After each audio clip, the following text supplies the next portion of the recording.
Okay, get ready to roll up your sleeves. TLC Prep is having a work bee, and we want you to come out and join us.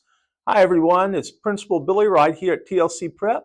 We're hosting an evening work bee to get things going for our new school year, 24-25. Our work bee is on Wednesday, July 17th, starting at 4 p.m.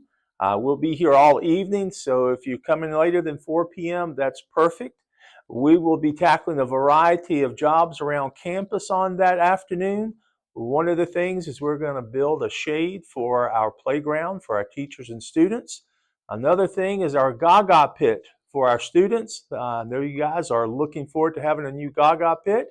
And then we're going to be installing lockers in our modular for our 7th and 8th graders. Feel free to bring any tools that you might need.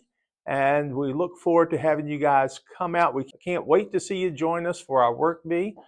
Your support means the world to us here at TLC Prep. Thanks so much for all that you do.